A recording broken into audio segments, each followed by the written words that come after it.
Welcome to S S C Malayali. അപ്പോൾ ഈ ക്ലാസ്സിലെ നമ്മുടെ ടോപ്പിക് എക്കണോമിക്സിലെ ഫണ്ട്സ് ഓഫ് ഇന്ത്യ ആണ്. അപ്പോൾ കഴിഞ്ഞ ക്ലാസ്സുകളിൽ പറഞ്ഞ പോലെ എന്തെങ്കിലും കറക്ഷൻ ഉണ്ടെങ്കിൽ, എന്തെങ്കിലും എക്സ്ട്രാ പോയിന്റ്സ് അറിയെങ്കിൽ താഴെ കമന്റ് ചെയ്യാം. അതുപോലെ ഏതെങ്കിലും ടോപ്പിക്കിന്റെ വീഡിയോ ആവശ്യമുണ്ടെങ്കിൽ അതും എന്ത് ചെയ്യാം, താഴെ കമന്റ് ചെയ്യാം. അപ്പോൾ നമുക്ക് തുടങ്ങാം. Funds of India. നമ്മുടെ ഇന്ത്യയിൽ ഗവൺമെന്റ് അക്കൗണ്ട്സ് 3 തരത്തിലുള്ള ഗവൺമെന്റ് അക്കൗണ്ട്സ് ആണുള്ളത്. Consolidated fund of India, contingency fund of India, public account. ഇതെന്താണെന്ന് നമുക്ക് നോക്കാം. ആദ്യമായിട്ട് കൺസോളിഡേറ്റഡ് ഫണ്ട് ഓഫ് ഇന്ത്യ. ഇത് ആർട്ടിക്കിൾ 266 ഒന്നാമത്തെ സെഷനിലാണ് വരുന്നത്. ഓർത്തു വെക്കുക, 266. ഇനി ഈ ഒരു ഫണ്ടിൽ എങ്ങനെയാണ് ഇൻകം വരുന്നതെന്ന് ചോദിച്ചാൽ, റവന്യൂ റിസീവ്ഡ് ബൈ ഗവൺമെന്റ്. നമ്മുടെ ഗവൺമെന്റിന് കിട്ടുന്ന റവന്യൂസ് ഒക്കെ എങ്ങോട്ടാണ് പോകുന്നത്?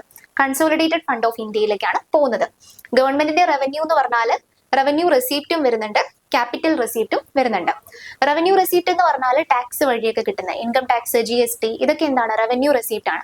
ഇനി ക്യാപിറ്റൽ റെസീപ്റ്റ് എന്ന് പറഞ്ഞാൽ എന്താ? Government cells property etcetera. ഗവൺമെന്റിന്റെ ഒരു പ്രോപ്പർട്ടി സെൽ ചെയ്ത് കഴിഞ്ഞാൽ ആ ക്യാഷ് എങ്ങോട്ടാണ് പോകുന്നത്? കൺസോളിഡേറ്റഡ് ഫണ്ട് ഓഫ് ഇന്ത്യയിലേക്കാണ് പോകുന്നത്.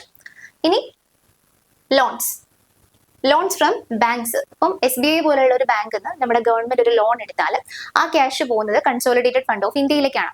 പിന്നെ വരുന്നത് റിക്കവറി ഓഫ് ലോൺസ് ആണ്. Recovery of loans. ഇപ്പോൾ നമ്മുടെ ഗവൺമെന്റ് ഒരു സ്റ്റേറ്റിന് ഒരു ലോൺ കൊടുത്തു. ആ സ്റ്റേറ്റ് അത് തിരിച്ചു കൊടുക്കുന്ന സമയത്ത് അത് പോകുന്നത് എങ്ങോട്ടേക്കാണ്? നമ്മുടെ കൺസോളിഡേറ്റഡ് ഫണ്ട് ഓഫ് ഇന്ത്യയിലേക്കാണ്. അപ്പൊ ഈ ഒരു ഇൻകംസ് ഒക്കെയാണ് കൺസോളിഡേറ്റഡ് ഫണ്ട് ഓഫ് ഇന്ത്യയിൽ ഉള്ളത്. ഇനി ഇതെന്തിനു വേണ്ടിയാണ് ചെലവാക്കുന്നത്? ഇതിന്റെ എക്സ്പെൻഡിച്ചർ എന്താണെന്ന് ചോദിച്ചാൽ, ഗവൺമെന്റ് എക്സ്പെൻഡിച്ചർ എല്ലാം പോകുന്നത് കൺസോളിഡേറ്റഡ് ഫണ്ട് ഓഫ് ഇന്ത്യയിൽ നിന്നാണ്. എക്സാമ്പിൾ ആയിട്ട് സാലറി, നമ്മുടെ ഗവൺമെന്റ് എംപ്ലോയീസിന്റെ, ജഡ്ജസിന്റെയും നമ്മുടെ CAG ഒക്കെ സാലറി എവിടുന്നാണ് പോകുന്നത്? ഈ ഒരു കൺസോളിഡേറ്റഡ് ഫണ്ട് ഓഫ് ഇന്ത്യയിൽ നിന്നാണ് പോകുന്നത്. അതുപോലെ ഗവൺമെന്റ് ഒരു പുതിയൊരു ഹോസ്പിറ്റൽ ബിൽഡ് ചെയ്യാന്ന് വിചാരിച്ചോ, അല്ലെങ്കിൽ ഒരു ഹെലികോപ്റ്റർ വാങ്ങുക. അപ്പൊ ഇതിനൊക്കെ വേണ്ടിയിട്ടുള്ള ഇൻകം എടുക്കുന്നത് കൺസോളിഡേറ്റഡ് ഫണ്ട് ഓഫ് ഇന്ത്യയിൽ നിന്നാണ്. ഒരു സ്കൂൾ ബിൽഡ് ചെയ്യാം, ഇതൊക്കെ കൺസോളിഡേറ്റഡ് ഫണ്ട് ഓഫ് ഇന്ത്യയിൽ നിന്നാണ് ഇൻകം എടുക്കുന്നത്. ഇനി ഇതിന്റെ കസ്റ്റഡി ആർക്കാണുള്ളത്? പാർലമെന്റിനാണ്. എന്നുവെച്ചാൽ പാർലമെന്റിന്റെ അനുവാദത്തോടു കൂടി മാത്രമേ ഇതിൽ നിന്ന് എന്ത് ചെയ്യാൻ പറ്റുള്ളൂ? ക്യാഷ് എടുക്കാൻ പറ്റുള്ളൂ. ഇത് ഓഡിറ്റ് ചെയ്യുന്നത് CAG ആണ്, controller and auditor general of India. ഇപ്പോഴത്തെ ആരാണ് CAG? ഗിരീഷ് ചന്ദ്ര മുർമു ആണ്. ഇനി ആർട്ടിക്കിൾ 110 എന്താ? ആർട്ടിക്കിൾ 110 എന്ന് പറഞ്ഞാൽ മണി ബില്ലാണ്. അപ്പൊ ഈ മണി ബില്ല് എന്തുമായിട്ട് റിലേറ്റഡ് ആണ്? Receipt and expenditure of consolidated fund of India. Consolidated fund of ഇന്ത്യയിലെ റിസീപ്റ്റ് ആൻഡ് എക്സ്പെൻഡിച്ചർ, അതിലെ ഇൻകവും എക്സ്പെൻഡിച്ചറും ആണ് എന്തിൽ വരുന്നത്? അതുമായിട്ട് റിലേറ്റഡ് ആയിട്ടുള്ള ആർട്ടിക്കിൾ ആണ് ആർട്ടിക്കിൾ 110 മണി ബിൽ. ഇനി ആർട്ടിക്കിൾ 114 അപ്രോപ്രിയേഷൻ ബിൽ എന്ന് പറയുന്നത് ഈ ഒരു കൺസോളിഡേറ്റഡ് ഫണ്ട് ഓഫ് ഇന്ത്യയിൽ നിന്ന് ക്യാഷ് വിഡ്രോ ചെയ്യാൻ, ക്യാഷ് എടുക്കുന്നതിന് വേണ്ടിയിട്ട് പാർലമെന്റിനോട് പെർമിഷൻ വാങ്ങുന്നതിന് വേണ്ടിയുള്ള ബില്ലാണ് അപ്രോപ്രിയേഷൻ ബില്ല്. ഓർത്തു വെക്കാം. ഇനി അടുത്ത അക്കൗണ്ട് ആണ് പബ്ലിക് അക്കൗണ്ട്. ആർട്ടിക്കിൾ 266 രണ്ടാമത്തെ സെഷനിലാണ് പബ്ലിക് അക്കൗണ്ട് വരുന്നത്. ഇത് ബാക്കി എല്ലാ പബ്ലിക് മണിയും, അതായത് കൺസോളിഡേറ്റഡ് ഫണ്ട് ഓഫ് ഇന്ത്യയിലേക്ക് പോവാത്ത എല്ലാ പബ്ലിക് മണിയും എങ്ങോട്ടേക്കാണ് പോകുന്നത്? പബ്ലിക് അക്കൗണ്ടിലേക്കാണ് പോകുന്നത്. ഇപ്പോൾ പ്രൊവിഡന്റ് ഫണ്ട് എന്ന് വെച്ചാൽ എന്താ? നമ്മുടെ സേവിങ്സ് ആൻഡ് റിട്ടയർമെന്റ് ഫണ്ട് ആണ്. അതുപോലെ postal insurance, small savings collection, national calamity and contingency fund NCCF, അതുപോലെ bank savings account of the various മിനിസ്ട്രീസിന്റെ സേവിങ്സ് അക്കൗണ്ട്, അതുപോലെ ഡിഫൻസ് ഫണ്ട്. ഇതൊക്കെ എവിടെയാണുള്ളത്? പബ്ലിക് അക്കൗണ്ടിലാണ് വരുന്നത്.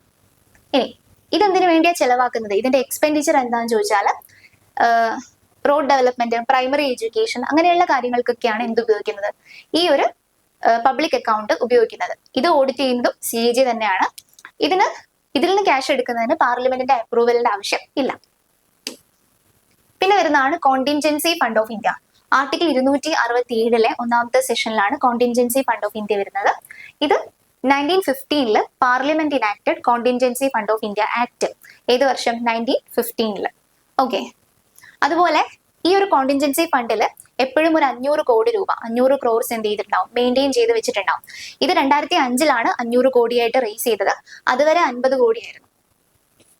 ഇനി ഇതിന്റെ എക്സ്പെൻഡിച്ചർ, ഇത് എന്തിനു വേണ്ടിയാണ് ചെലവാക്കുന്നത്?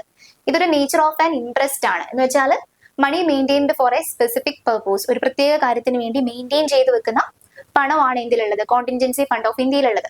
അപ്പോൾ അർജന്റ് അൺഫോർസീൻ എക്സ്പെൻഡിച്ചർ ആണ്. പെട്ടെന്ന് ഉണ്ടാകുന്ന ഒട്ടും പ്രതീക്ഷിക്കാത്ത എക്സ്പെൻഡിച്ചറിന് ഉപയോഗിക്കാൻ വേണ്ടിയിട്ടാണ് ഈ ഒരു കോണ്ടിൻജൻസി ഫണ്ട് ഓഫ് ഇന്ത്യ ഉപയോഗിക്കുന്നത്.